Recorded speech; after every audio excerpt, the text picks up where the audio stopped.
shack was dark, almost too dimly lit for a normal person to see into, but he was used to it. After years of wandering the darkness, his eyes had accustomed to the absence of light. The only source of luminance was the screen of a small computer, too old to do more than simply process small internet searches. In the quiet light of the monitor, his features were simply made out. He was grotesque by the most basic of standards. Nothing about him was recognizable as human. His eyes were bloodshot with the inability to blink. Due to the lack of eyelids, mouth crust formed where the tear ducts should have been. The sickening shade of white that colored his face and rest of his body was nauseating oak-colored, and the scars were the most disturbing part. The burns that had healed up caused flaking and a horrible sheen in some areas. This man was no longer human, neither in body nor spirit. The small amount of emotion left in him was simply rage. Love was non-tangible to him as the moon. He sat there staring at the screen, his askew mouth agape in horror as he read. Looks of disgust that registered on his disfigured face would make anyone believe he was watching the BME Pain Olympics final round. It was, in fact, much worse. In front of his eyes unfolded the most disturbing things he ever envisioned. Some female had written something beyond legible, passing almost to the infantile. A shudder passed down as he down his distorted visage. Her claims of carnal knowledge of his body disrupted him and slightly nauseated him. This was enough for him. He stood up from his kneeling position on the unsound floor, grabbed his knives, and headed to a nearby house.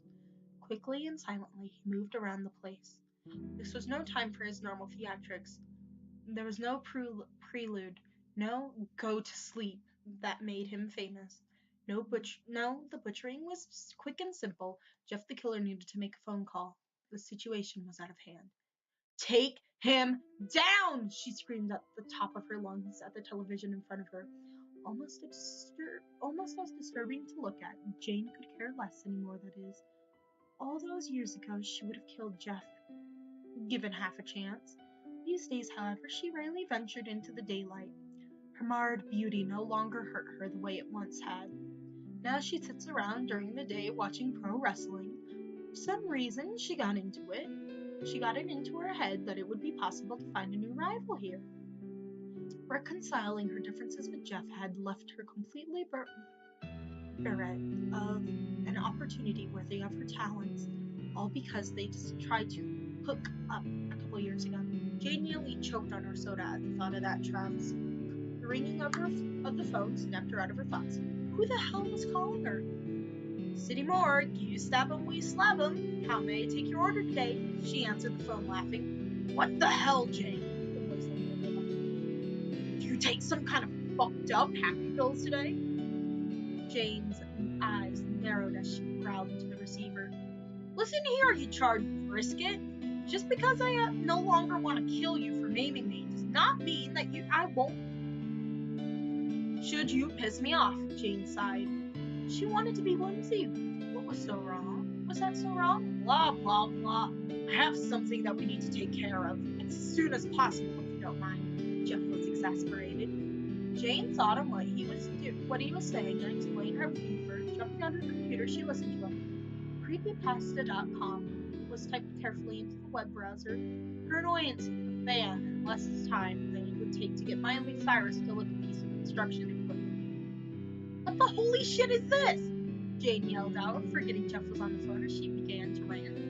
That caused every nun in the state to begin praying for no apparent reason. Fuck, shit, fuck! Jane was swearing to swear at this point. Why the hell would I wear a mask? Or have kids? All I do is eat shit and scream. Like I really want to deal with that bullshit. Jane quickly gathered her own set of knives and headed over to her friend's place. Entering into the broken-down cottage in the middle of the woods, a tall, dark figure ducked below the crossbeam. His most recent workout with his personal trainer Hans left his tendrils feeling like jello. Slender Man sat down in his lazy boy chair and had propped his feet up when there was a banging on the door. Sighing, he stood up and dragged his sore, overly long limbs to the door. Standing at the crumbling entrance was Jeff and Jane, both looking utterly pissed off. Yo, Slendy, my man, we have a major problem. Jeff started off right away. Dragging Slenderman to the computer in the back room, Jeff proceeded to show him the worst story he had ever found on the internet. By the end, Slenderman was peeking out the window into his garden. Jeff tried not to envision what it was like for a man to purge when he had no mouth. After a while, the three of them sat in a circle discussing how they were going to deal with their problems, and it was decided that they would all target an author to destroy. The method of destruction would correlate directly to the offense that was written. Jane stood outside her target's house. 15-year-old female who felt it was okay to tell a story which she inserted herself into the Jeff/Shane world. Jane's inner grammar Nazi began to emerge. Complete lack of commas had her skin red. Having made sure the girl's parents left the house, Jane snuck in. Climbing the stairs slowly, careful not to creak, she made her way to the female's room. Carefully, she looked into the crack of the door. The girl was typing away on her keyboard. Jane decided to drop the quiet approach and approached.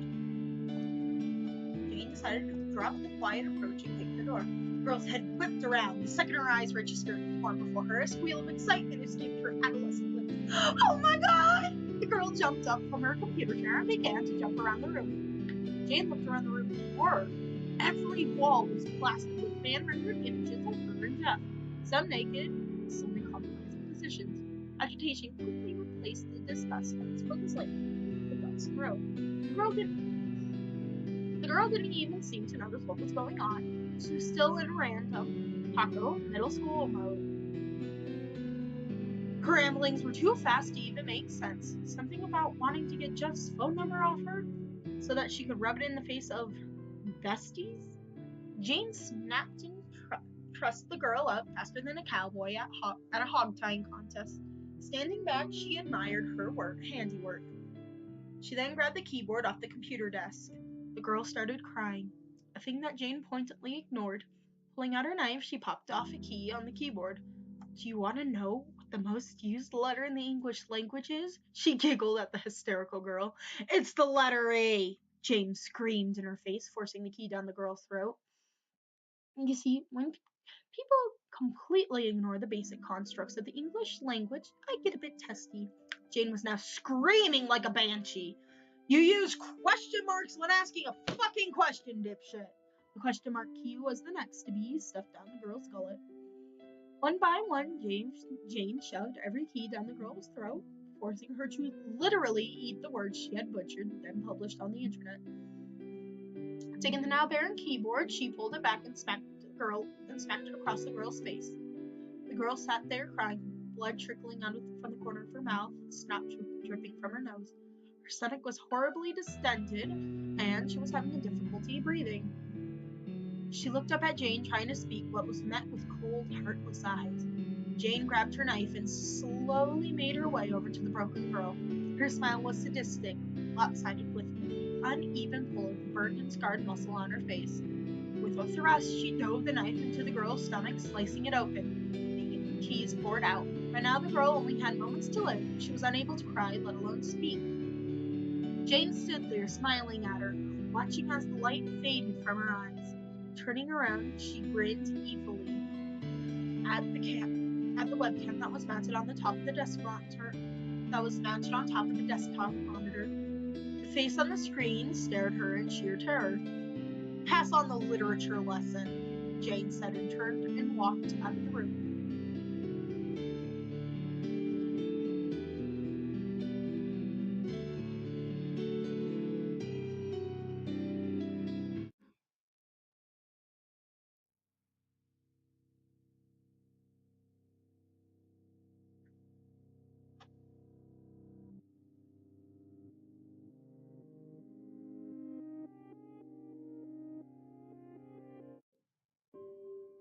Jeff sat in the tree outside of his victim's home. The girl he was hunting was a 14-year-old girl who created horrible stories about sleeping with him. The shudder that ran along his spine almost dislodged him from the tree. She walked into the room, looking around and even gazing out the window. Letting out a sigh, she closed the door behind her. When Jeff saw what was behind the door, he almost fell out of his tree again. There, mounted on the back of the door, was a life-size manga poster of him. With no pretense, he dove through the glass window, scaring the shit out of the poor girl. She screamed for her mom, but what she didn't know is Jeff had already silenced her family. "You want to be beautiful like me, right?" Jeff asked the girl, doing his best to sound romancy. The girl struggled, then her eyes opened wider. The horrible visage in front of her was nothing like she fantasized about. His bleached white face made her want to retch. The bile rising into her throat was stopped by the hand wrapped around her larynx. "See, girl, you want to look like me now. You will be like me. Just like me." Pushing her out the window into a kiddie pool he had filled with bleach, he laughed manically. "Just like me, girl. You will forever be beautiful." Just saying the words, Jeff wanted to wash his mouth out with soap. God, who would want a 14-year-old girlfriend? He hated 14-year-old girls when he was 14. Nothing had changed after all these years. Looking around the window, he saw the girl floundering in the beach pool. Looking disinterested, he lit and dropped a Zippo lighter into the pool. It instantly went up in flames. The girl screamed for a few moments before going silent. "Oops. I think I may have overcooked the lamb." Jumping out, he grabbed onto a tree and climbed down. He looked down at the girl. She was burnt to a crisp, but somehow still breathing. The girl tried to smile up at him, but failed. "Am I beautiful now?" Jeff recoiled. This was not the reaction he was hoping for. "What is it with girls these days? I want you to die already," Jeff huffed at her. "Because I love you, Jeff. I want to be with you forever. I want to have your children." She tried to sit up and reach towards him, which should have been impossible. But this is a story, so what the hell, why not? Jeff tilted his head back and laughed until he was gasping for breath. The girl looked at him strangely. Why was he laughing at her? That was so mean. I can't have children, stupid fucking kid. I want a penis. I lost it in a horrible zipper accident when I tried to hook up with Jane. Of course, by horrible zipper accident, I mean she had braces. The girl looked horrified. No peanuts? But then who would she fantasize about? Maybe she could just pretend that Jeff never told her that. Jeff continued laughing and talking to her. "What makes you think I want a prepubescent teenager anyways? Look, I'm a sociopath, not a pedophile. Not to mention, I don't really dig pizza faces. Not that you have that issue anymore, do you? Then again, you don't have a face anymore." The girl tried to cry, but her tear ducts were burnt away. She looked up just in time to see Jeff towering over her with a knife. "Go to sleep." Jeff slit her throat and walked away. Looking back over his shoulder, he sighed. Kids today.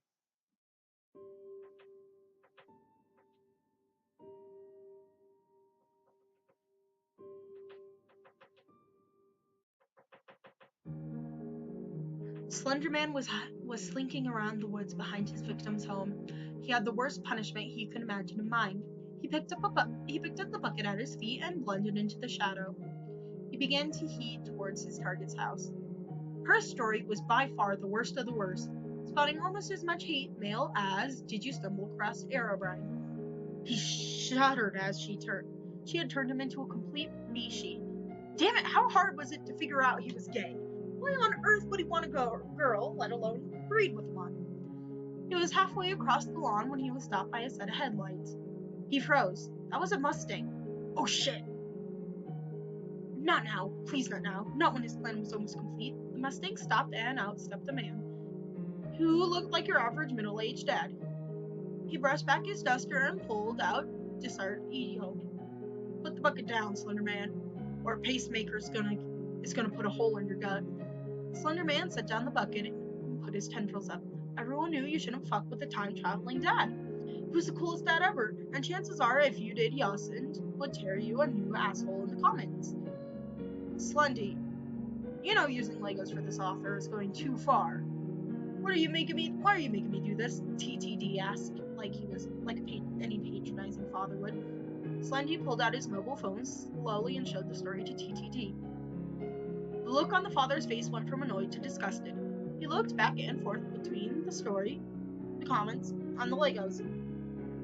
You know Dirtbutt is gonna be pissed. He said Legos are going too far, but I'm all for it. Let's go, Slendy. That shit was just plain wrong. Between TTD and Slendy, they were able to pour Legos all over the writer's room, put tacks in her shoes, and in essence make her life miserable. Slendy followed her around for a year, placing Legos under the arches of her feet everywhere she went. Payback's a bitch.